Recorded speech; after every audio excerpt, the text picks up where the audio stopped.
Oh, hi. Just reminding you that you can check out our podcast feed. You get daily news, interviews like the one you're about to hear, old wrestling reviews, and a whole load of other great stuff every single day. You can get the link down below, or you can download it wherever you get your podcasts from.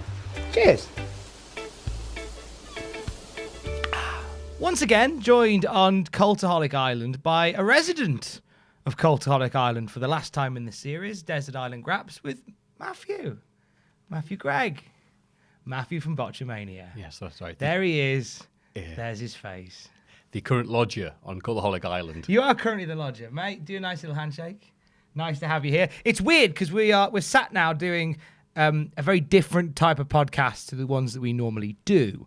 And doing a lot of the other projects that we normally do, this is very different. More on that as we get to it. But how do we find you today?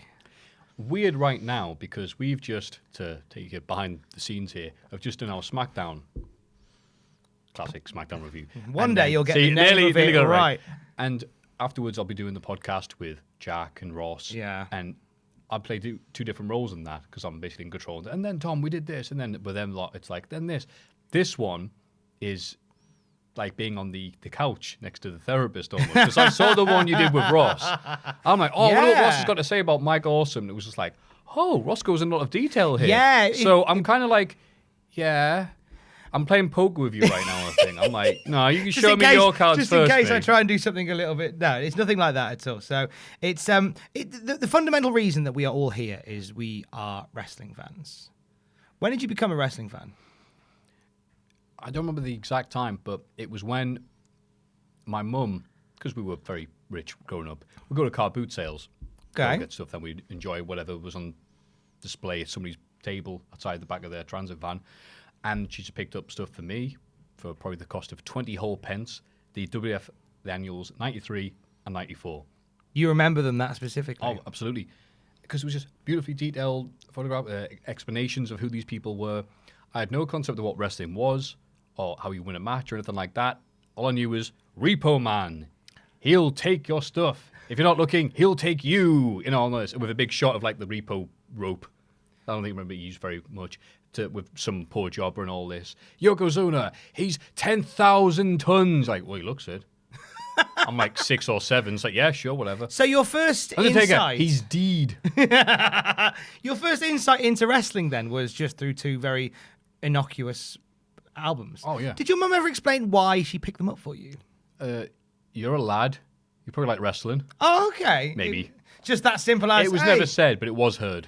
Yeah, it was just like, hey, you might get into this. This might be a sort of thing. And lo and behold, it became not just a hobby, but for you, it's become a living. Yeah. It really has. Like, and a living that transcends here at Cultaholic. I think a lot of people who are watching today will probably not know you initially for Cultaholic. They'll know you for Botchamania. I knew you before Botchamania. I knew you as Botchamania. No, apologize, by the way.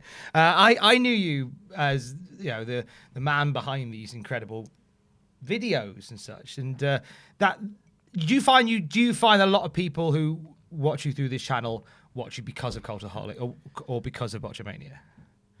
I don't know about Cultaholic people that go, wow, Maffew was tolerable this episode. I think I'll go watch that Botchamania thing Jack and Ross make reference to. I don't know, actually. I'd be interested to hear if people did, if they want to leave a comment or anything. That'd be nice, because I genuinely don't know. But more people recognizing me because of being in Cultaholic than Botchamania, because, for good reason, I didn't appear on camera in Botchamania. Yeah. 2 reasons. I didn't want to be like hey guys, you know, let's see what this idiot did in America. And anything like that, like Bad Alan Partridge. And also because I look like this, you know. What do you mean you look like this? You look lovely. I've said I'm the... You know how the portrait of Dorian Gray is a beautiful man with a disgusting painting somewhere? Somewhere, Tom, there is a beautiful painting of me in somebody's attic. And I'll see it just before I'm killed or whatever happens at the end of Dorian Gray. It's been a while. So, no, I never thought I was aesthetically pleasing enough to be on camera. However, so many people do YouTube now. I've gone, well, I've not gotten better, but the measuring stick has certainly gone lower. So... Oh, wow. So I feel better about myself without doing anything. But it came to you being in Cultaholic, and we'll talk a bit more about that as we go on.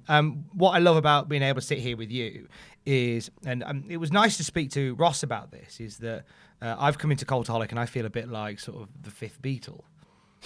in the sense that like you've got your Adam, your Jack, your Ross, and your Sam, and those are the original four. They're the Fab Four. But then you were one of the first people to be away from that Fab Four that broke in as well. And so I feel like I've got a weird kinship with you because of that. Because I both feel like we're sort of on the outside, coming in, like we're climbing through the window type thing. And we want to talk all about that as we go along. Fundamentally today, Maffew, I don't know how many episodes you've seen of Desert Island Graps and how this actually works. I don't know whether you're familiar with it. Oh, sorry. Yes. Yes. I am going to send you to a desert island. Okay? Oh. A metaphorical desert island that happens to have electricity. I know. And whilst you're there, I'm going to burn for you a DVD in which you can watch 3 of your favourite wrestling matches of all time. So as the show goes along, we're going to add matches to your DVD. So let's get it started. What's the first match on your DVD? I know what the other two are going to be, but even now I'm doubting myself. But I knew if you gave me a week, the list of nominations will be at least 300 pages long because, God, I watch a lot of wrestling and there's a lot of great wrestling to watch. But for the sake of this video, I am picking Dolph Ziggler versus Alberto Del Rio from Payback 2013. Wow. And I know a lot of people are going, really? But I big it up because that represents a time in my life when I was watching these pay-per-views live with friends. We didn't have much of a care in the world. Monday morning, it's only in 2 hours' time. We'll worry about that later on. Stay up and watch it. And, hit or miss. It was a time for some people that we wouldn't meet up with, apart from that one time a month, or twice a month, or 3 times, whatever. Get sick of them by that point. And it just shows how great storytelling can be in the ring when people give a toss on the right time. It doesn't always come together. Some intend, they can aim for something and, okay, fire, and whoops, hit somebody there. So it's completely off. Everything was on this. Completely at laser sight and accuracy. Del Rio had been the good guy champ, but he hadn't really done much. They just decided one day, hey, it's me, Del Rio. Boo. No, I'm a good guy now. All right, yay. And he had that almost archetypal, hey, to be good guy. I know he's a good guy. He's smiling. He's patting people's hands. How you doing? Hello. Kissing babies, whatever, And then Dolph Ziggler had been like the indie cool dude, even though he wasn't an indie dude. He was getting cheered because of how hard he'd work in the ring for what he was doing. He'd take the big bumps. He basically came out and bragged about how good he was. But because he was so good in the ring, people go, yeah, you know what? You sound like a cocky dick. I'm with you, mate. That's great. That's beautiful. And these two converged. Ziggler was the champion, and he cashed in Money in the Bank the day after WrestleMania, which I'm sure a lot of people remember apart from this match. So Ziggler was still being a dick at that point because he cashed in Money in the Bank after Del Rio had a match after WrestleMania, blah, blah, blah. So it sets up Payback. It was like, Del Rio's like, can I have a proper rematch, thanks? Ziggler's like, yeah, okay. And it's just this amazing double turn because right from the start, it's 50-50. The crowd's like, who are we cheering? Ziggler's still a dick. Del Rio's flatter than Tangle that's been left out for 3 days, there's no lid. And Del Rio just kicks the hell out of him. He Del Rio was very good at one thing, WWE, that was just beating the hell out of someone. Seeing those matches he had with Sin Cara, he was just dropping on his head. And he just keeps on kicking him and beating him and making, because Ziggler had just had a concussion, and that's why he was off the last pay-per-view. So he's like, back of the head, back of the head, back of the head. And it's that slow realization of the crowd. He's being a dick. He's being a CTE giving dick. And Del Rio is just going, what? He's got him, I think he's got him for a suplex or a brainbuster or something. And he's just there like, the crowd just, boo, getting loud. And he's just there like, what? I'm not doing anything different. You decided to cheer for me. I'm just being me. Just beats the hell out of Ziggler, who sells it like, the scene in The Godfather where he stops at the thing and they shoot him to death. And yeah, the crowd's at the end. He's beat Ziggler, wins the title again. Just there, grinning ear to ear, go, sorry. I love it. Because it's the realization that the crowd has as the match goes on. Oh, right, we get it. Oh, it's perfect. I love it when that comes together. You were watching with a group of people at home. What was the reaction amongst your friends? Like the crowd. Yeah. Oh, he's being a dick. Sorry. It's a moment when you can see a turn happening in front of your very eyes. Yeah. You go, WWE stupid. I'm so smart. I know better than. Oh, I wasn't. I don't think many people were anticipating it. They try and be, and I'm often one of them up trying to say we, like it's not me, too clever for the product, because a lot of people want to go. Well, the job that we do suggests that there is a we mentality to it, whether we try and avoid it, but there certainly is a little bit of that. Yeah. Has there been another moment in wrestling where it is, for all the we based knowledge that we have, has caught you off guard? Undertaker versus Lesnar. Okay, WrestleMania 30. Yeah? Because I remember it's the rule of 3. They used to have, I think, Roman Reigns came along, the rule of 16. But I think he hit him. I forget how the match actually ends. It's been so long, but I've seen it loads of times. Because everything that comes after overshadows it. But he hits him 3 times with the F5, I believe, or some move. Probably the F5. And my mates are like, yeah, whatever, this match isn't very good. And they're like looking, yeah, they're on the phone, yeah. I'm like, if this is a film, I'd be the one guy like going, a T-Rex, and everyone else is going, where? And it was like 1, I'm like, mate, and he's like, what? 2, doesn't matter, 3.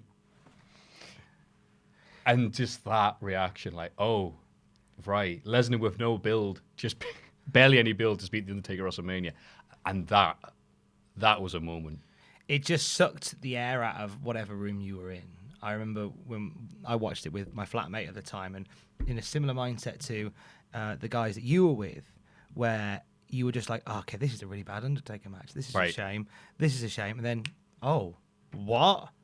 No, that's to the point where for days after there was conspiracy theory that did Undertaker was he meant to lose that? Was that part of the plan? Did Lesnar knock him out? Like, fascinating. Do you remember Kayfabe News published it? It says, the reason why Undertaker lost to Lesnar at WrestleMania. Clicked on it because that's what was booked. Yeah, I do remember that, actually. That was cool. Going back to Payback, so you watched it with a group of friends. How did you meet your wrestling friends? Because a lot of the times when we talk to people, that's a good question. There is, you'll always, maybe they may have 1 or 2. A lot of people in Desert Island Graps have had 1, maybe 2, but the way you talk then suggested that you had like a bit of a collection, a collective.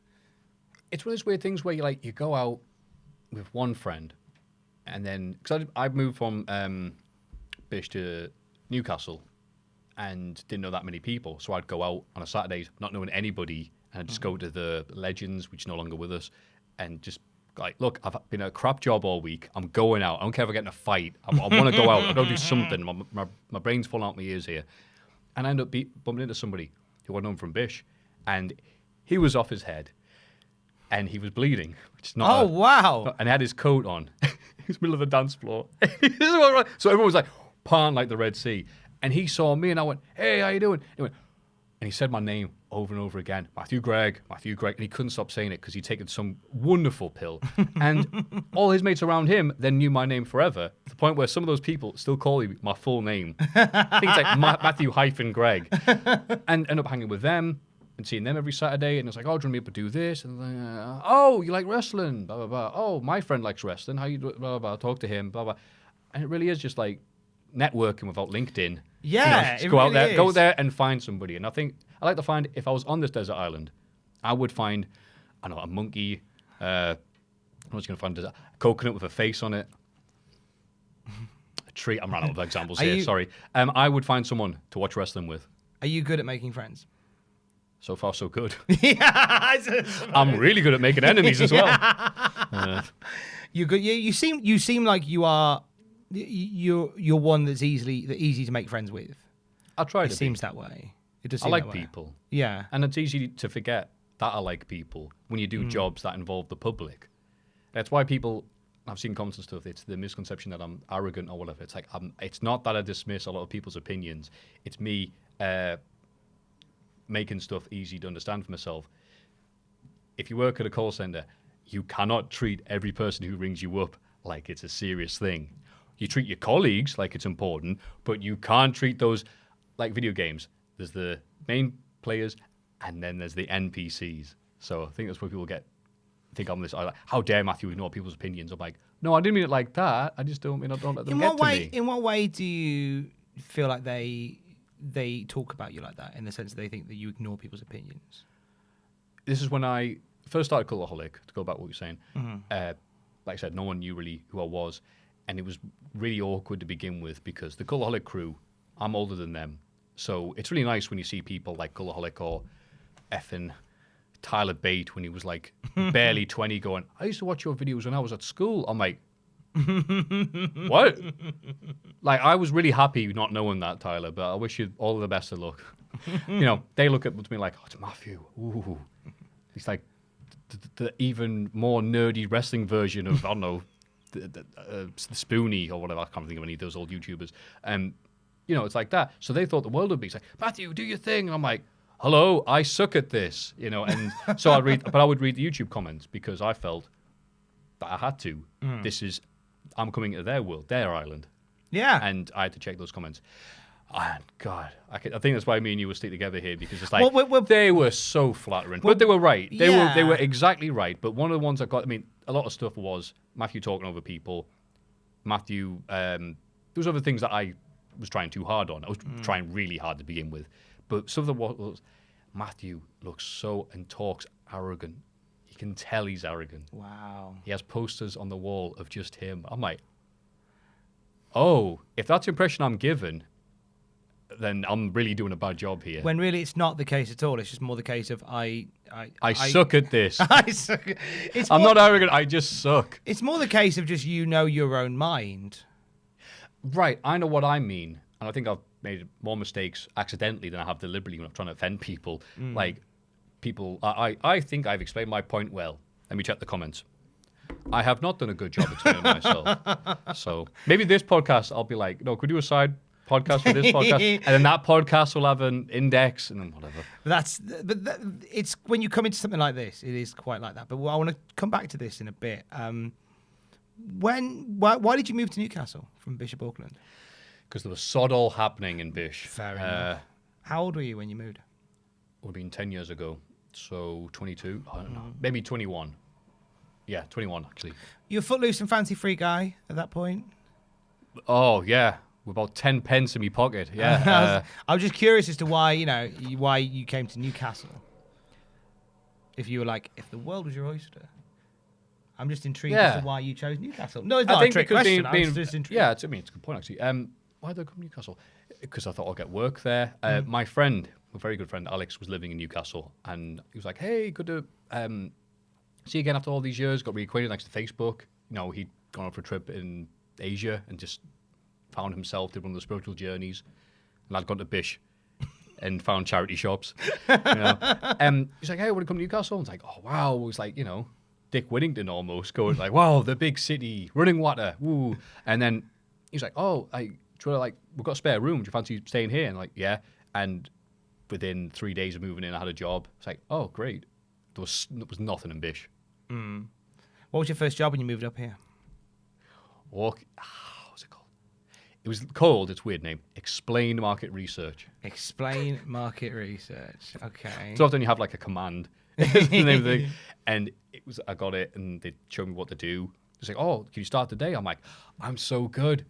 They're employing me today. Wow, still got it. Yeah, and I realized like, in a year's time, they'll have monkeys doing this job. It was nothing. It was absolutely nothing. And to the point where I realized I could do the job without thinking. So I'd be talking to people and just memorizing the script, and I'd be writing down what to do when I got home at the same time talking to people. And they were some of the worst videos I ever made. Oh, really? Because I'm like, think of something funny. Nothing. There is nothing happening right now. And I think I apologize in the endings of the videos. It's like, look, there's nothing going on in my head right now. There's nothing. I'm sorry, and I realize what effect it has on your brain. But then from there, I moved on to HMV. Did a lovely Christmas shift there. How did you find working at HMV? Because I spent a spell working for HMV as well. Oh, and it's right. a really fun environment. The one I worked at in the Worcester branches, it was a really fun environment to work in. And it genuinely inspired like more love for music. Did it do the same to you? We were in the video game bit, so that was nice. Oh, there you go then. I liked it because it was Christmas time, period there, so busy as hell. Makes the day go faster, though, it's my opinion. And they were trying to big up the fact that customer service because, you know, things like Amazon were taken over. It's like HMV need to have that HMV difference. So whenever a sweet little old lady would come up and go, "Hello, I'm buying a game for my grandson. I don't know what the name of it is, but I know there's a picture of the car on the front." Oh, I'm getting I'm getting hives. Right. I'm getting hives remembering my Christmases. And we're like, it's this. I've remembered it. I've written it down. All right, what is it? It is FIFA 2012. And she's like so happy, like, yes, I wrote it down. I'm so cool. Cool. Which console is it for? Bastard. Oh. We're like, is it black? Is it? What's that? Guess who? Like, what noise does it make when it loads up? Is it, or is it like doo doo doo doo?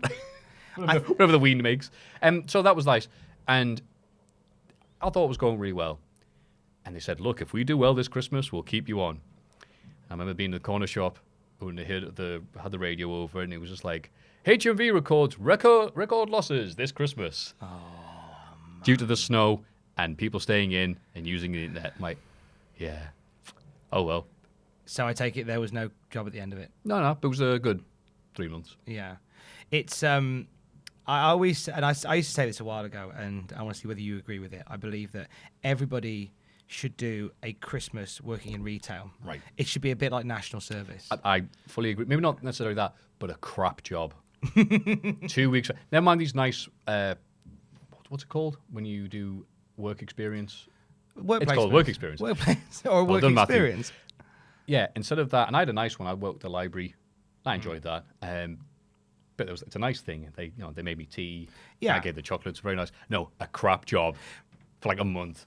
And go, cool. Do you want to go back to Scott? Yeah. Okay. Thank you. Yeah. Well, I want to, like I said, you know how we talk about how you're worried about how you come across in interviews and stuff. I just want to make sure that we emphasize that working at HMV wasn't a crap job.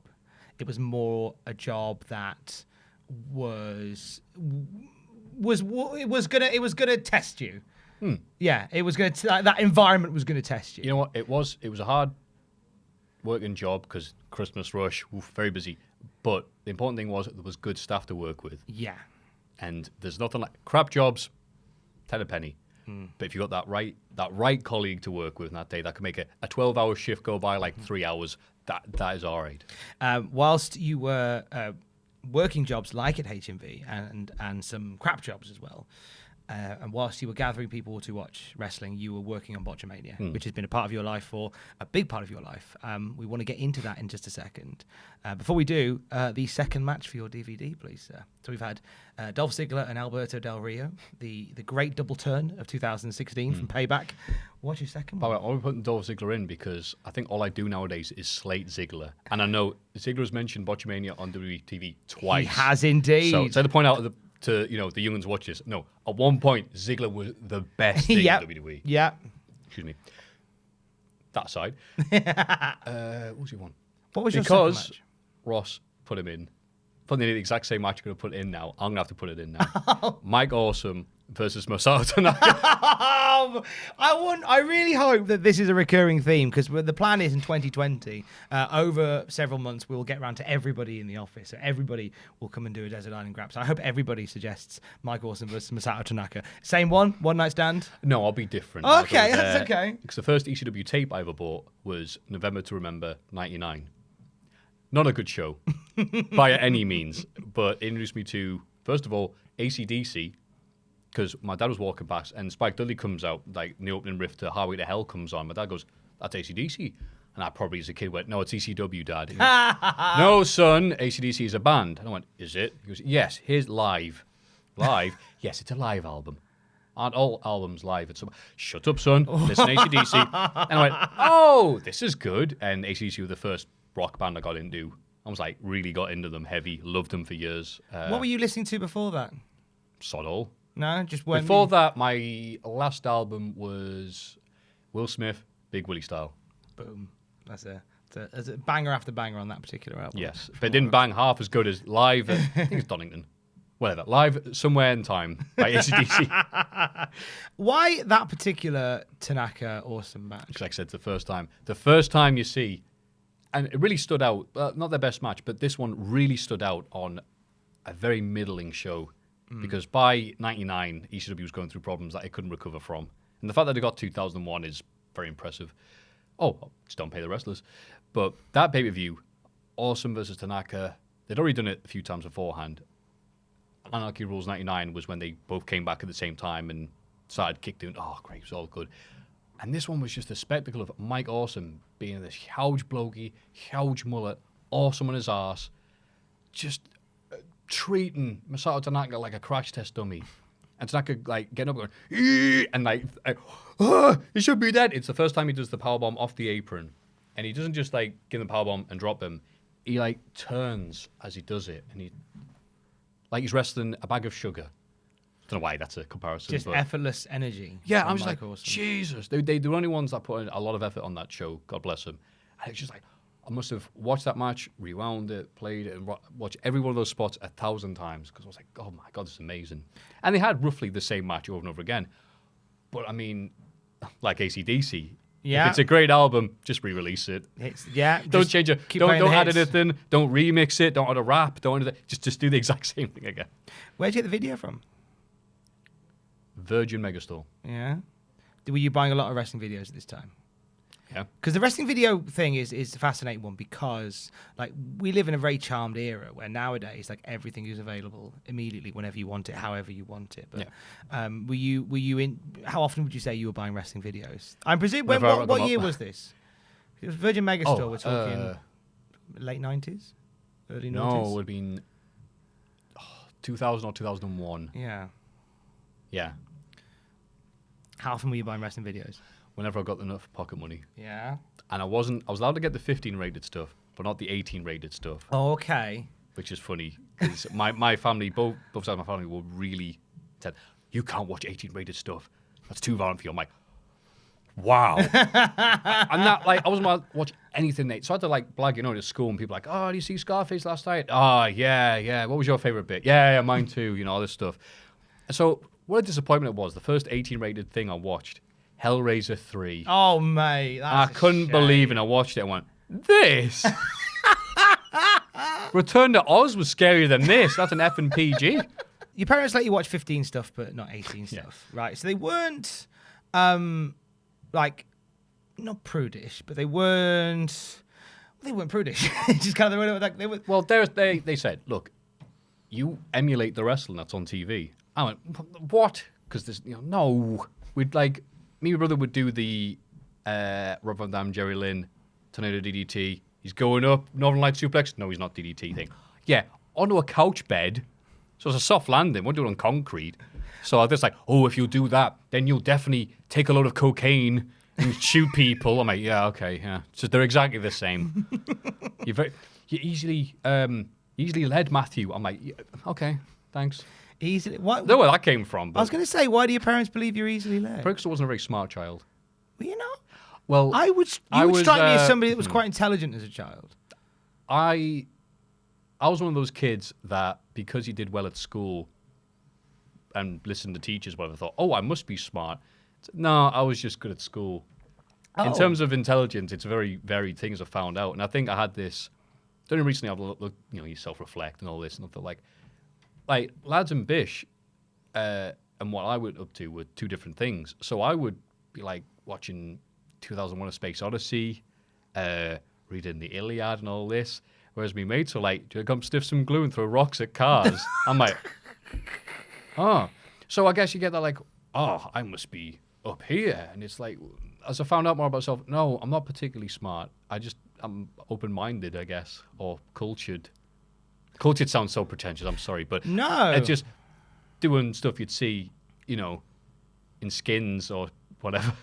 What's the show about? Brookside. I was going to ask how you found yourself in a situation where, as you say, your friends were, quote, sniffing glue and chucking rocks at cars. Some of my best friends. Those were the best people in Bish. But you were reading the Iliad. Like always read. I mean, I've stopped now, but I think I used to because it was a lot, pre-smartphones, VHS is like 15 quid a pop, maybe if you're lucky. So yeah, it was like, okay, I'll read a book instead. Libraries, they're free. So yeah, and so always do that, and I think that just, I was just going off on a tangent that was going nowhere. No, you weren't. Swore there, sorry. No, you weren't. It's fine. But sorry, often I get half a point and go, I'll just make up the rest. No, I won't. Why do you feel that you get to half point and then stop? Do you feel like do you get concerned that maybe you're talking too much? Because yes. I sometimes get that. Yeah, I'm practicing the art of only trying to talk if I've got something to say. So if I realize, oh, no, I'm just talking crap here. I'm like, all right, I'll just end it like that. It's like that break. That's it. Next. So it was more, was it, so it wasn't so much that you were like book smart, it was more just a hunger for information. yeah, I just liked it and didn't stop. I never read a book and went, this is the worst book I've ever read, and I'm never reading another one. It was just like, okay, I'll read a better one next time. It's funny that. But have you read this Titus Andronicus? The worst bloody. But yeah, I think it's also because it's obvious to some and it's not obvious to others. And I haven't got it ever checked, and this happened only a few years ago. One of my mates, but long story short, bumped into my other mates and saw it in my house, and I lent them some stuff, and then they left, and he went so loud that I could hear it. So is Maffew on the spectrum? And I laughed it off, and then I went, I probably am, aren't I? And then it was one of these weird things where I asked people, everyone was like, yeah, we thought you knew. I'm like, oh my God, am I that on the spectrum? I'm the last person to realize. Oh gosh, and okay. I never did a test, but what I did, not like a proper one, but I did an online one, and that, give me flashbacks now. It was like question 1, and it was like, do you enjoy making lists? I went, oh no, it's true. The moment you saw that, I was going to ask what your reaction was, but obviously your reaction was... My family was split because half the family was like, no, you're a normal guy with some odd tendencies. You're not like socially awkward in a weird way where I'm fine talking with people, love meeting people, talk like that. I've got no issues with that. But then some people say, that's the weird bit. Sometimes you should have issues talking with people. But then the rest of the family's like, yes, and we still love you for what you are. I'm like, oh, this is in my 20s. But that's weird. It's that almost immediate reaction from loved ones to go, but we always love you. It's like, well, I was hoping that was never in doubt. Yeah, like, that doesn't help, does it? Why would that? Oh, but we still love you. So we'll all your freakish tendencies. Rightly so. I haven't robbed a bank.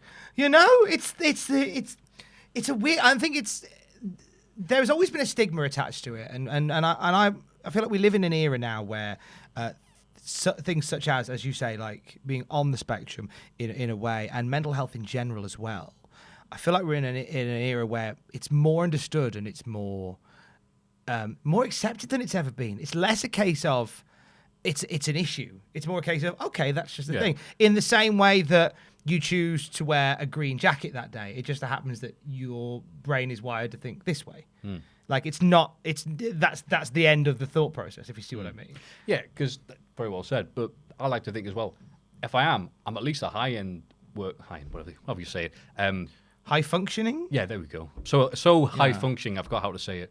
But, and again, 20 years or so, I may not have been able to milk a cow, but in today's society, the guy that puts wrestling clips with video game music, perfect, mate. You couldn't have had this particular set of skills with this particular mindset at a better time. Well done, you. I think, and if you don't mind me saying this, no, but Tom, you can say anything to me. You can't offend me. If you don't mind me saying this, I remember that we had a conversation. It was one day we went out for a drink after work. And I think you said, I'm going to stay for one. I said, okay, that's cool. Let's have one. And because I was waiting for my good day to finish work. I see if I remember this. And I said, I'm going to stay. Would you like another one? And you thought about it for a bit. I said, look, you don't have to if you don't want to. And you even said to me, you said, no, the thing is, right, if I don't want to stay, I will tell you I don't want to stay and I will go. And it's actually incredibly refreshing to think like that, because the amount of times, and especially with the holiday season on the way, where you will be inundated with family guests and friends and such who will do that dance of sort of standing around going, okay, I think we're probably going to go to bed now, or like that. Whereas to have the mindset like where you go, okay, I don't want to be here anymore, so I'm going to go, and I'm not going to fret on how that appears. It's pretty incredible, actually. Thank you. And it's I'm almost envious in a way, because I'd like to be able to have that ability just to kind of go, right, I don't want to be here now, so I'm going by. Yeah. Yeah, I want to be in a nice way like that, but there's times people, hey, come on. Peer pressure has never worked on me. No. It's never do this. No. Yeah, that's it. Oh, okay. No, please. Not. I won't be your mate anymore. Bye. It's true. Yeah, it's true. But you seem like from that sort of shock moment when you had a chat about it to now, you feel like you're at peace with it. Oh yeah. No, I'm so happy. Yeah. That, like it's again, the stigma attached to it. I'm like, yeah. And people have talked to me and gone, okay, is he? What's up with this guy? And I've said that, be like, oh right, Like sometimes it works really well. I will gel with people and I can tell, like, oh, I'm getting along really well. Sometimes I talk to people and go, this isn't working, is it? Yeah. Like next, it's incredible. It's fine. I don't expect you consider to speed be like dating.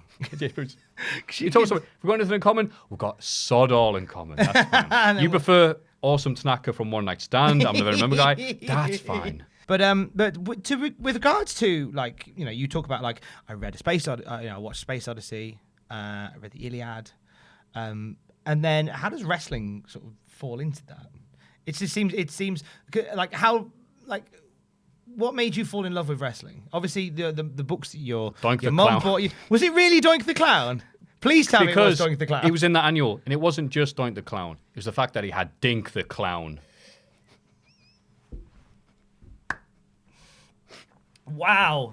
Because the colours on that thing, the colours, purple and yellow for Men on a Mission, the black and white thing that whatever cowboy thing Macho Man was doing at the point. I've no idea what that's still called this day. That get-up he had. Doink and Dink. Was the colours and the characters are what drew you into wrestling, and then you stayed for everything else. Matthew, that's amazing. Matthew, do you think Asperger's has helped you? Dink the Clown. That's amazing, mate. Yeah, there'd be no clown. I wouldn't be talking to you right now. Think about that. Isn't that weird? And I got to see Dink the Clown. Spring break. Really? Yeah. Did you tell him how significant? Oh no, he was? I didn't dare go near him because his makeup was coming off, and he looked like you've ever seen those old Jim Henson things? I've been locked away in a warehouse for the 80s. They sell them on eBay, and it's skin.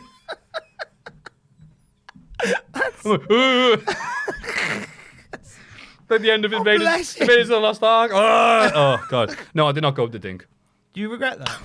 No. I think you should have done. Because he was in the Spring Break Battle Royal. Yeah. He was booked, did his spot, and then just left. And the announcer had to go, Dink's been eliminated. He just left. He just got bored and just quit the match. That's amazing. Because he was about 70 years old at that point. That's incredible. What were we talking about Dink? Sorry, what were we saying? Wrestling. I think wrestling is at its best, and I think we both agree with this. Wrestling's at its best, but it is inherently nonsense. Right. Yeah. Why go from these pretentious films, oh, I watch smart things, therefore I'm smart, to wrestling? Because of great storytelling. I mean, maybe not at that point, 93, 94, but I only started watching it regularly in 99 when we got the NatWest box. A bit like Sky, but if you're poor. I don't remember the NatWest. NatWest, you idiot. Telewest. I was going to say, NatWest. NatWest is a bank.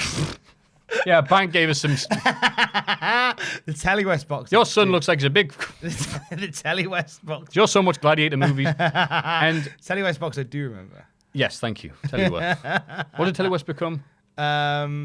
BT Cellnet? No, I don't know. Yeah. Telewest became... I'll put it in the comments. Whatever. No one cares. Sorry. Whatever this is me going off on one of my things. No. And so we got a bit of Sky, and it was around 99. And funny enough, it's the time I'm revisiting with you, but that's when it was... I forget who it was. Maybe it was Brandon Stroud. But don't quote me. He described 99 product as... went from the WF Attitude, crazy boobs and sucker, to 99, which was Glow, but with men...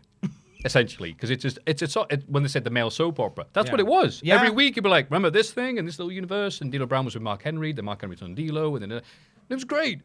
It was great. It was such good stuff. One of our projects at the moment that myself and you are working on, among other things that we work on, is the SmackDown review, where we're going back to that time in 1999. That's where right. It is that's what I was referencing. Smash and grab, over the top storytelling.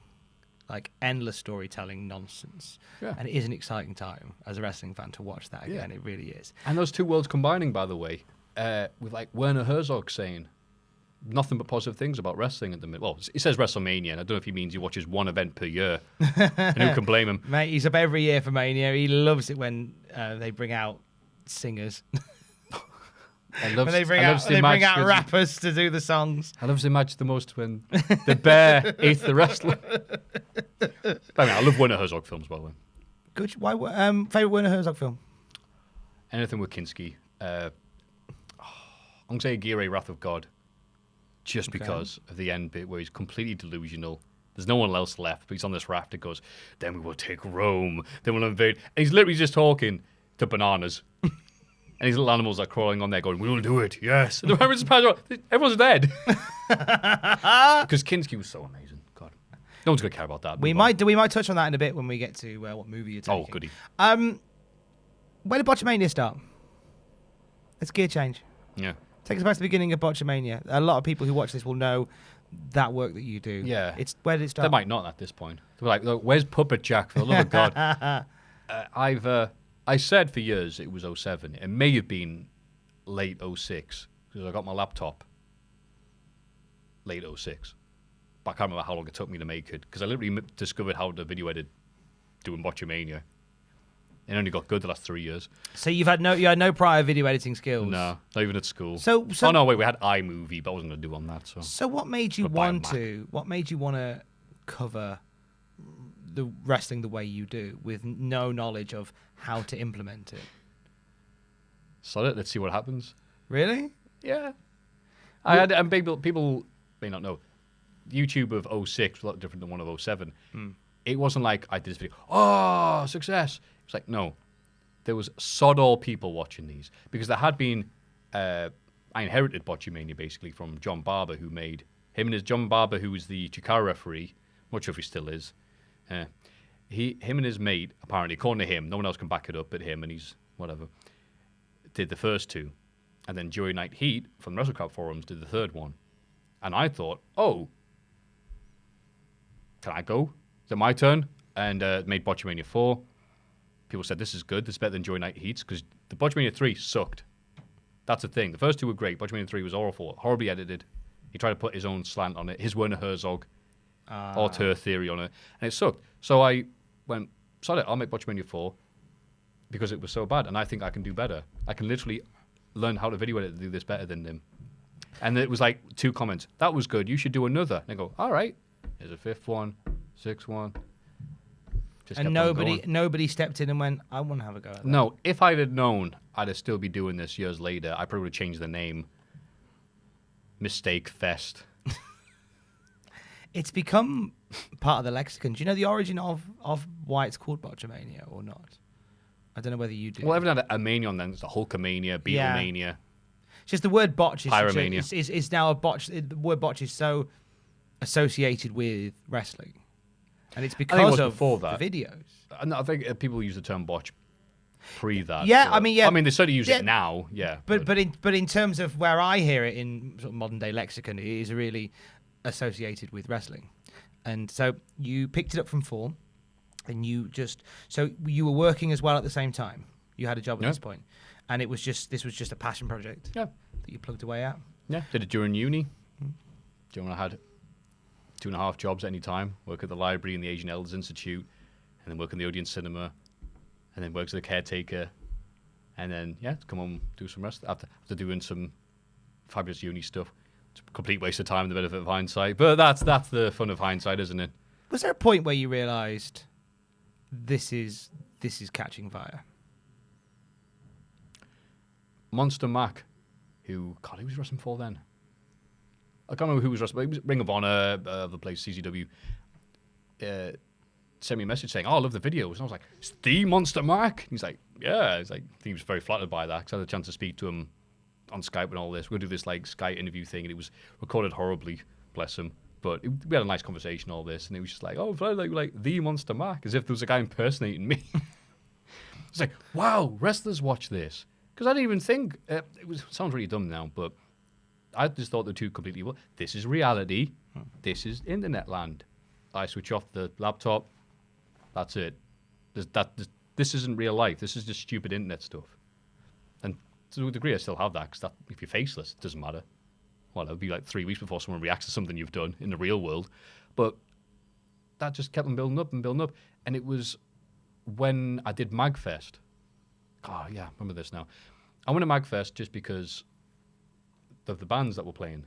Because some of them I'd featured in the So were videos. you, were like you Arm invited Cannon. to go? Or No, were you first time I went, as a patron. yeah. And just like, oh, have a nice time here. Met some friends and all this. Sorted out a situation where underage lad drank so much he fell down and broke somebody's leg. And I had to talk to the policeman with my fine British accent at 3 a.m. And it was all sorted out. It was very nice. And so like, oh, you should come back next year. We'll have you over for this. I was like, oh, okay, great. And then I went, oh, that was nice being at MagFest. And just posted on the YouTube comment section. And people were replying going, you're at MagFest? You should have said something. And goes, oh, sorry, I didn't realize people would like know me. And ended up being a long story thing with Spoonie one and Sean Faust. And footage of that is in the documentary about Spoonie that has over 1 million hits. So I'm technically in a video about Spoonie for about 3 seconds. That has over 1 million hits on YouTube. That's for like 3 seconds. And it's me with my hair, and I look like the guy from Placebo. I'm glad it's like, fast forward that bit. Anyway. It sounds like a strong look. Yeah. And then he's just gradually there. And then Spoonie ended up never coming back to MagFest for reasons he blamed on MagFest, even though there was piles of women waiting to do whatever he wanted. And he was like, I don't like MagFest. I'm like, mate. Wow. And then people there liked what I said because I was articulate and, could remember the wrestlers' names, which is better than him. And so because of that, they were like, you should come next year and this year and this and this. And it was like, I was like, oh, I didn't realize people watch these in real life. And people were like, what are you talking about? I'm like, I was like, well, I don't see this. I do my life, and this is the Botchamania thing. They're two separate things as far as I was concerned. There was no pressure for you to make it anything. I think nowadays we see a lot of people, and I have conversations with a lot of people who say, I want to get on and do, and you must get this as well, like, I want to be a YouTuber, I want to be internet famous and stuff. And it puts all that pressure on them to become that almost immediately, whereas with you, it was just something you were doing as a hobby, as a passion project that, as you say, you did, and then you cracked on with your life, and you had a job that paid the bills and everything else. And because you just did it consistently like that, and there wasn't that pressure for it to be anything more than a hobby, a passion project, it ended up becoming more. And your personality shines through in all of them, which I think is which is difficult to do when you're not on it. But it's like, I think before anybody meets you, like, they've got a measure of what you're about based on the videos you put together. How do you push through on those days when you're doing it, and we all go there, like, where you're not inclined to do it because like there's so much wrestling now that it has almost become full time to keep it up. How do you get through on those days where you're just like, I want to do anything other than watch people fall over in wrestling? I've had a bunch of messages from people over the years that have basically been, Botchamania has been one of the few things that has got me through this very troubling time. I'm like, oh, wow, this is really important. I'm not saying it's really important to a lot of people by any means. That's a ridiculous thing to say. But to a few people, this really is something that helps them through bad times. And I'm like, okay, that's what I remember. I mean, I'm not getting into it too much, but there's been some ones where, see, now I'm stopping my conversation now because it gets grim. But there we go. I'll let you paint the picture. I'm not trying to I try to use them to go, I'm a great guy, because it's not. I'm not doing it to impress people and go, look what a nice guy I am, by showing some guy mess a move and land on his ass. Ha ha ha. Da, da, da, da, da, da. No, I'm saying I care less about those people think I sound like an arsehole saying that. I'm more about those people who took the time out to send me messages like that. And I'm like, okay. Me not being asked to watch Raw, give it my undivided attention. It's like, yeah, but this person over here will appreciate, Ricochet's moonsault or whatever. You're allowed to take pride in what you do. I often feel like it's almost discouraged.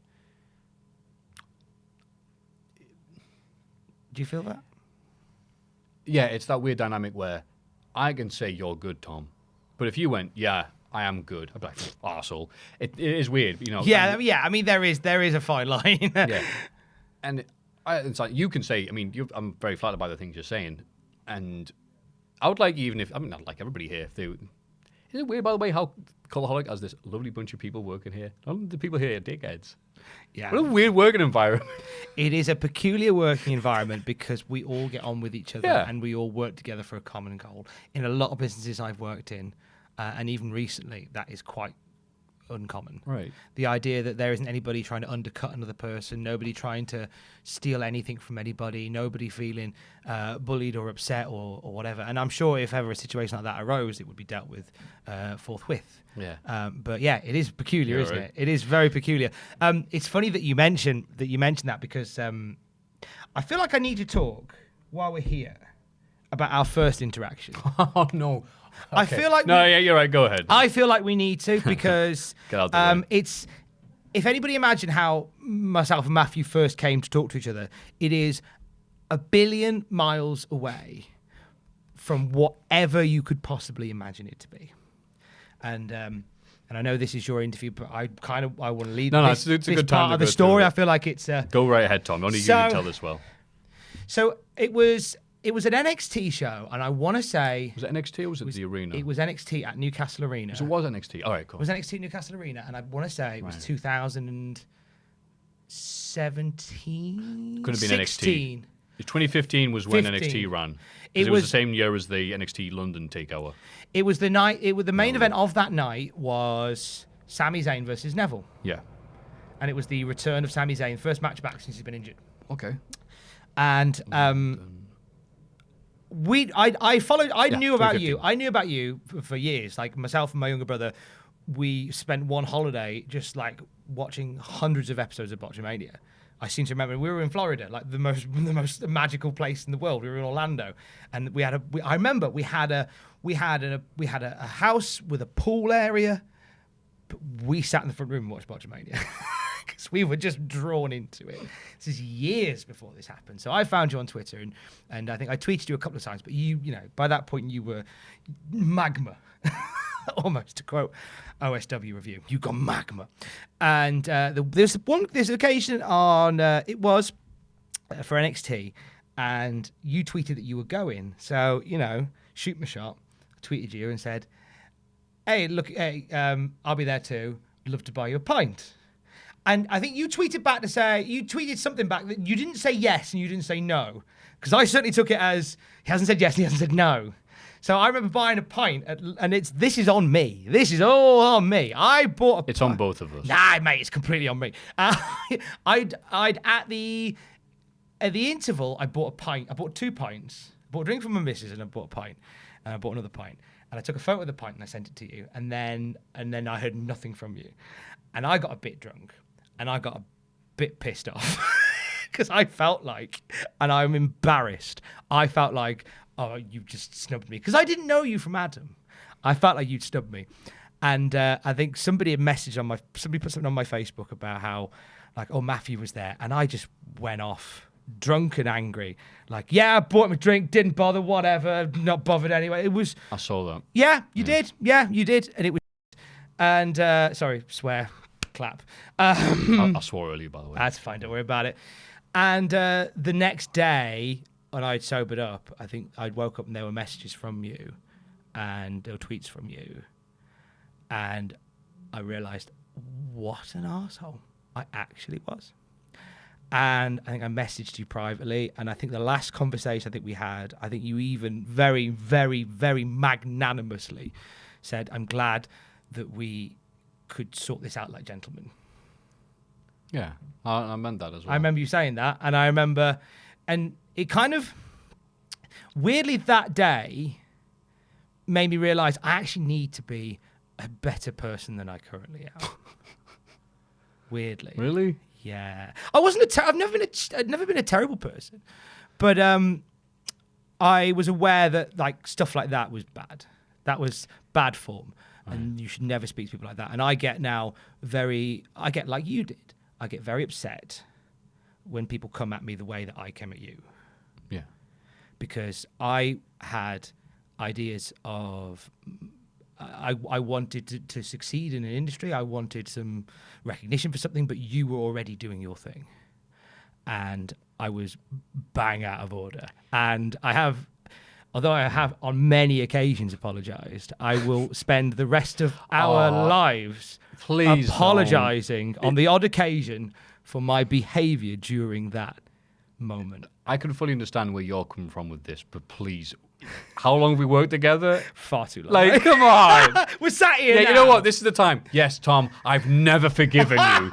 Now's the time. What a perfect place. Yeah. Here we go.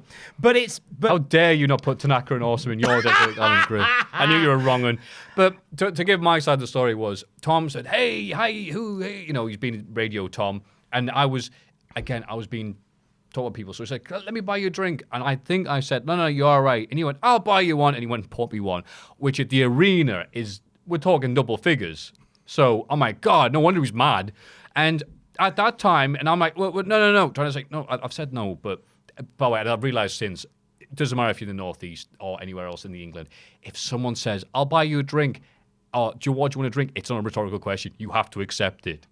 Other people have gotten quite aggressive, like, I'll buy you a drink. No, I'm buying you a drink. Okay, yeah, right. It's very, You get very aggressive about buying drinks. Absolutely.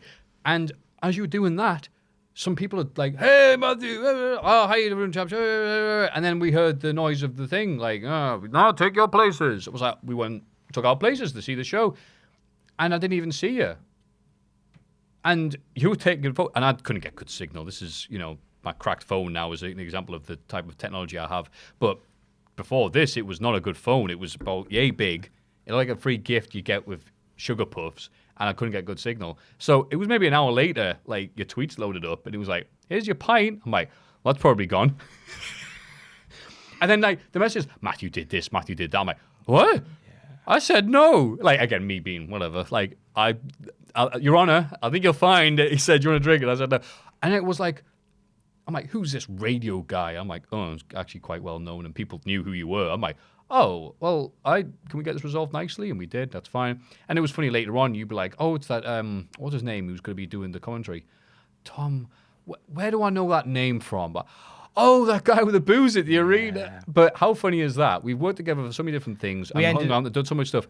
Our worst thing that we've had, issue-wise, whatever, was the first time we ever met. Can I be honest? How great is that? Can I be honest with you? Go on. We do commentary for North Wrestling, and we used to meet we used to meet up and record. We record it in post production for North Wrestling. So, and it was Andrew Bowers, who runs North, that told us that we would be working together. And I think we'd had a few, very tentative, toe in the water conversations between then and North. There was a couple of years. Have we not met up before? No, because you'd done ring announcing at places. We had, That's how we'd met. That was or it. Re-met. I remember. Okay. It was Absolute Wrestling. Yeah, that's it, Absolute. It was Absolute Wrestling. Press F. I was, this is all coming right back. It was Absolute Wrestling. And I've been asked to ring announce. It was the NE6 suite. Yep. And you were there doing commentary. I love that getting a mention on this, by the way. I know, right? Big love to NE6 suite. You were there to do commentary with Matt Stallion. That's it. Legend. I was on the opposite side of the venue to you, and I saw you come in. And I genuinely felt sick because I hadn't seen you since then. I genuinely felt sick. And I took myself away. I was chatting to, might have been Neil Rogers. I took myself away. Big love Neil. Big love Neil from WrestleCrate and other things. Keeping it local. Calling spots. I took myself away. And I thought, right, I can't, I'm literally about to work in amongst these people. And I saw you doing the absolute right thing, and you were doing the rounds. You were shaking everybody's hands. I saw you doing that. And I said, look, I can't hide. I'm just going to approach you or sort of be near as you come round, and I'm just going to meet this head on because I'd rather just have apologized face to face and enjoy the night and just get away with as few scorch marks as possible, as opposed to spending all night sort of hiding away. Because that did cross my mind. Not that you were going to hit me or anything. I just felt... it wasn't like you're not a threatening, imposing figure. Not at all. I just felt so cripplingly embarrassed at myself and so humiliated in myself for the way and this is why I always say to people, like, just mind your P's and Q's when you talk to people online, because you're going to find yourself in a situation like I found myself in when somebody's coming at you with absolutely no ill will and you just feel so cripplingly sick because you know what you've done. And came up to you, I shook your hand, and I said, I'm Tom, and I said, we have kind of met before, and I explained the situation, and you even went, "Oh yes," like you knew, and I just remember grovelingly apologizing. I said, "Look, it was out of order. And I'm really sorry. I'm really sorry." And then you put your hand out again, and I think I went for broke, and I just went, "Can we hug it out?" Yeah. And then we had a big hug, and then from there, off to the races we went, and. Yeah, but I remember that night. I remember being really frightened that you were there. No. And not again, nothing that you've done at all. Nothing that you've done. More for my own hubris and my own bad housery. Yeah. You know? We've all had part of the situation when we'll go, "Oh, I made a mistake. There's no one to blame but me. Exactly. I have to take ownership of this," and just have to take a big bite of poo pie. You got to fall on your sword. Which I did that Your expression was much nicer than mine. Fall on your poo pie. But again, there's no issues with me and you. No. This is funny to me now. I mean, obviously, it sounds pretty quite horrible. But it's funny that, like, like, we get along so well. We do such good work. You brought me up to, I mean, not your level, but you're helping me, absolutely. I had a therapy session a while back, and they said to me, they'd asked me to name some of my closest friends, and I named you. Oh, mate. Yeah, exactly. I just off the top of my head, one of the people I named was you. So that shows you how far we've come since that initial interaction. I hope that was the only time I came up in therapy. Nah. That was supposed to happen. That's twice now. Jesus Christ. Comedy acting 101. Friggin' hell. Hey, we're still on the island. Okay. Wrestling. Yeah, we still got to talk about wrestling. Stupid wrestling. So Tanaka and Awesome. Right. Also on Cultaholic Island, let's bring this back up to a nicer keel. You have to take with you a movie, an album, and a luxury item. Yeah. So let's start with your movie. That's probably even harder than the wrestling. Okay. With a gun to me heat. We talked about there's been a monkey revolution, and they've got a gun to me heat. I'm not putting a Werner Herzog on. It's a film special to me that I've got to watch. Probably been such a weird, important part of my life for different reasons. Goldeneye. Wow. Why Goldeneye? Because it's a cracker. Min. Love Goldeneye. What is it about Goldeneye of all the Bond films? I've said Herzog and all this. Yeah, I'm allowed to No. This is it. Like Ross is taking goal 1. I know. I heard. So it's like it's not about the best film ever. Like I'm expecting people to go, "Oh, the Shawshank Redemption," but it's not about that. It's about those films that you're happy to watch over and over again if you're literally stuck on a desert island. Yeah. And it's I'll probably watch it over and over again. Why Goldeneye above all the other Bond films? Good question. Oh, I know. Because a very famous N64 game that came out alongside it that I played most of my childhood on whatever. And played that with mates. Played that with my dad. I only played video games. That wasn't Champ Man. Played it with people. As an adult, played it, talked about it, watched it again with mates. Gone, wow, remember GoldenEye and all this. And it's one of the films that's been attached to my life somehow. And even better, I played the game, then watched the film. So I was blown away. I remember to meet up in the park with all the statues, and he says, the line that's in the game, and we're like, it's almost like the movie is based on the game rather than the game based on the movie. But I literally had everyone else in the world had seen it at this point. But I'm like, oh my god, that's the bit where you have to shoot him. Do you play single or multiplayer on GoldenEye? Well, both. Okay. Best custom multiplayer game. Because this was the thing whereby you had custom multiplayer games that you played. Oh, it's because I'm really pretentious, but because I was so good at the game compared to me brother, it would always be 2-on-1 handicap. Nice. My brother and his mate against me. Do you ever play Protect the President? No. Okay, so one of you would be... Who's the short guy? Odd Job. One of you be Odd Job. I almost said Other Jack two then. would be... Yeah, I ain't protecting you. One of them would be odd job. Sorry, John. You'd have two other people who'd be security guards, and then you'd have somebody else trying to be an assassin. That's good. Protect the president. God, we didn't have any like funny. Oh, Some we played. We just played the ones that they gave us, like Slappers really? Only or I'm the Golden Gun. Oh or... no, Nintendo Power used to publish like almost on the monthly, like custom multiplayer games. He was an that you could play. N64 magazine type of guy, and there's none of that in there. None of that malarkey. Album. Faith No More, Angel Dust. You knew that immediately. As much as I love AC/DC and all the other bands I've listened to over the years, God, what an album! I mean, I listened to that album non-stop during my, which was it? So not my GCSEs, my A-levels, and at the same time was doing those, very unhelpfully. The house being refurbished, and they were doing the loft conversion, so all of my room was covered in giant dust, whatever they call them, dust towels. The sheets. Dust mites? No. Just everything looked like Dexter, basically at that point. Apart from like my bed. Right. I was like, all right. And my little Sony Walkman. I was like, one album. And I'd just gone into that. And I only knew Faith No More from Epic. But that's the album before this, when they were a bit happy. This was an album they did. I believe they experimented with sleep deprivation. And they went to some strange dark places. It's bleak. it's And you want that on a desert island with you? Yeah, because that helped me. It's a bleak, horrible album, but I loved listening to that album during an awkward time, a very stressful time in my life. It was almost like, if it wasn't for you, Mike Patton and co, when I've done so well at my A-levels, I kept saying.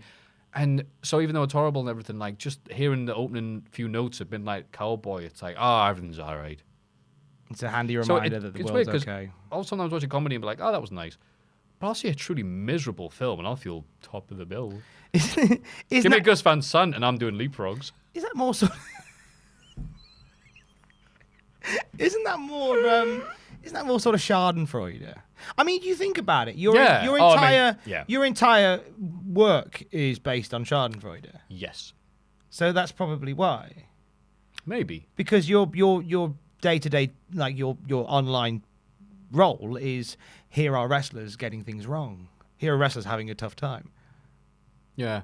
I think it's because I think I have lots of schadenfreude there, and it's when stuff... I forget, was it W.C. Fields? It was somebody like that who had a quote. It was about comedians, and I don't consider myself a comedian, but I mean, I'm trying to entertain people at the end of the day. Who said, to make a normal person laugh, you have to push someone, like a man dressed as an old woman down the stairs. To make a comedian laugh, you have to push an old woman down the stairs. And it's just like that. And I guess when you're trying to entertain people and stuff like that, only stuff going horrifically wrong can really get a buzz out of people. It's why things... I think I'm broken slightly. No. Do you know what? When you look online and you see the sheer amount of fail compilations and such like that, you know for a fact that you are in good company of people who enjoy watching people going wrong. Right. And there are many times I felt incredibly guilty about stuff I've put in Botchamania, the existence of Botchamania, me as a person. And I've just told people, other people, they go and say, how dare you? I'm like, look, if I wasn't doing this, somebody else would. So at least I've got good taste in music.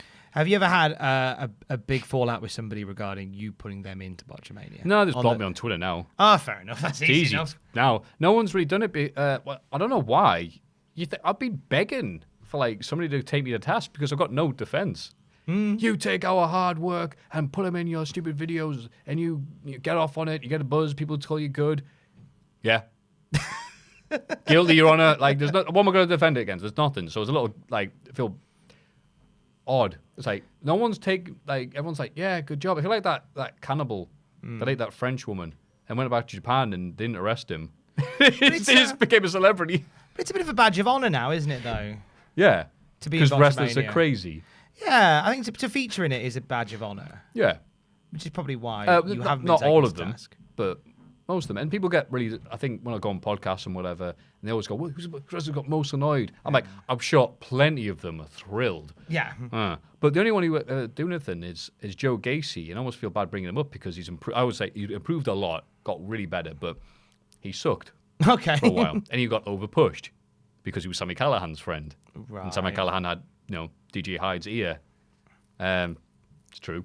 And so I was like, God. And I said the comment on one thing, and I've said a lot of things I regret, but this one obviously came back at me.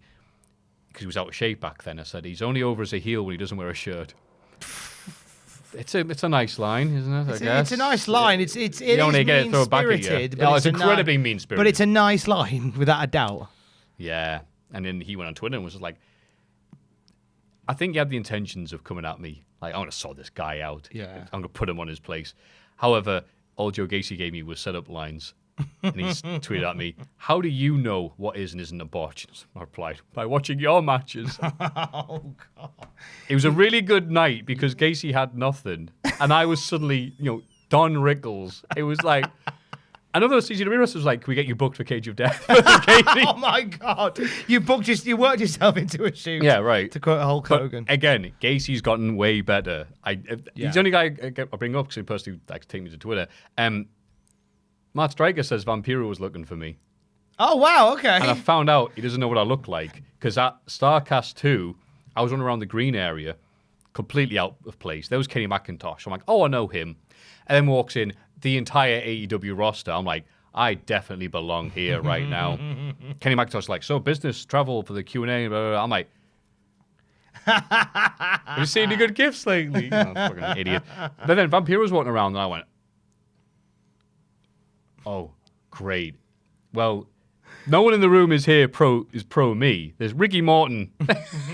Well, maybe I'll throw him in front of Vampiro and run. He clearly didn't know who I was. We know for a fact that oh, thank God. Vampiro won't come at you unless his music plays. So providing his music doesn't play, then you're fine. No, but then he'll try to get up from his chair and fart, and I'll be paralyzed with laughter. He'll just, whatever.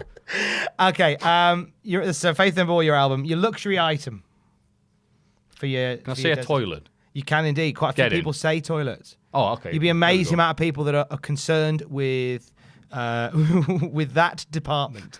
Like Colt Cabana, who's taking a B-day. James Storm, who's taking toilet paper. You're the second person to take a toilet. Well, you'd use a leaf, surely. You'd use the sea.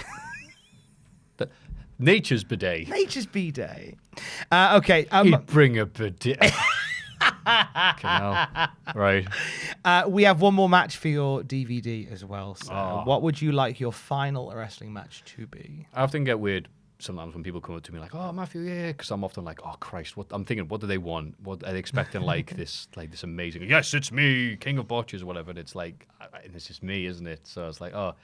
So I honestly enjoy being in a wrestling crowd, enjoying a wrestling match better than I have doing like, yes, that's right.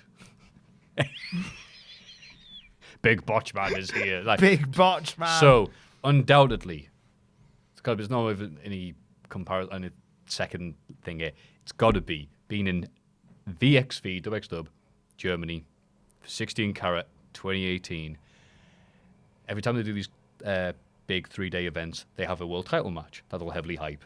And this was Bad Bones defending against Walter. And Walter had won a match at the last big show to decide the stipulation for it. So everyone's going, okay, what, last man standing, Iron Man, what we're going to get. Walter comes out, and Bad Bones has had a band play his theme, and then Walter's, all this was like, oh, it's already, like, it's going to be good, this. Those two had really good matches. Walter goes, I pick for the stipulation, in German, triple threat. And I went, wait, what? Shut up, phone. Wait, what? And then everyone went for half a second. Wait, that can only mean... But it can't be. Ilya Dragunov had feuded with Bad Bones and hadn't been seen for, I believe, 4 months. No other company in the world could get away with this, but if WXW wants something kept a secret, they'll keep it a secret. But he's retired, right? It literally not mentioned on TV. It can't be Ilya. And everyone's going, like, is it? His theme plays. And I've never been part of a crazier fan reaction than that. I was next to Mike Kilby, who I consider a nice friend at this point, crying with like the emotion of Ilya. Not only is Ilya not retired, not only is he alive, he's in this match. His opponent Walter's like, because Walter and Ilya had their series where they basically just see if who could put their palm through the chest. See how far they could get their palm in someone's chest. I knew what you meant. Thank you. And Bad Bones had beaten Ilya, and then it was like rock, paper, scissors. It came out, and God, real, genuine, oh my God, this is happening emotion. Hell of a match. And then Ilya won and went mental again. Isn't wrestling incredible when it can do that? And I love going to Germany for them. I love that the German fans are amazing. They're a lot like the British fans, or the UK and Irish fans, I should say. There's one key difference. The UK and Irish people will drink all night. The German people will drink all night. The UK and Irish people will sleep in. The German people will get up at 7 a.m. as if nothing's happened. So, you know, much love to you all, but Jesus. And yeah, I love going over there and having fun and getting to have that. And some wrestlers are very polite. Some of them are like, get away from me. Eine Deutsch. And it's just, I love that place. You booked tickets for 2020, I saw Yes. today. Yes, thank you, Black Friday. So how excited? So that shows how excited you are. The fact that you've already got that weekend blocked off. Yeah. That's amazing. I got to watch WWE as a cynic, as a critic. I've got one eye on the show, one eye on, can I make an ending for that? Watch WWE was just like, wrestling. Okay, cheer the goodies, boo the baddies, and drink. And that's really the joy of wrestling. You got to, I've said this many times, you got to enjoy it when it's good and just laugh at it when it's bad. And God, I enjoy it when it's there. This has been endorsed by VXV. but no, really, people do ask, how can you still do Botchamania and still like wrestling? Because it's really effing good in a lot of places. And that's one of the places it is. That seems like a perfect place to... God, I hate WWE for what they've done to Walter. That's a different Volta. Oh, okay, sorry. That's a different Volta. This is the final episode of Desert Island Graps for 2019. I can't think of a finer way to end it. This is like the first series I launched when I started at Cultaholic, and it feels nice that it's me and the chatting to end it. This feels really nice. I've really enjoyed it. Hopefully this has been better than the first one I did with Ross, where I had literally no sleep and was a mumbling, fumbling mess and did nothing to help the Cultaholic people. And if I can get a chance to, because if you've listened this far, you must give half a toss. Thank you very much for being patient with me and letting me have a chance to get better, because I'm well aware of the negatives I had coming in. I'm well aware that I'm perceived like this. No, you can only have a small hand in how you're perceived, because everyone else will just fill in the gaps. So... Now people know more about you. They all love you, which I knew that was going to happen, but obviously you have to wait for that the pennies to drop. And quite frankly, if you didn't enjoy this is as good as it gets. So don't watch anything else with me. I am not here to get myself over. I'm quite happy and content. If I can entertain you, by all means. Hopefully that was understood. And if not, I can't think of any clearer ways of saying it. So bollocks to you. Tom, I love you. Go buy me a pint that I'll not... I love you too, mate. Thank you for being my friend. Give me a hug. Hey, thanks for watching. Don't forget to leave a comment in the comment section down below. You can support us on Patreon by going to patreon.com/Cultaholic. Lastly, don't forget to hit subscribe and join us.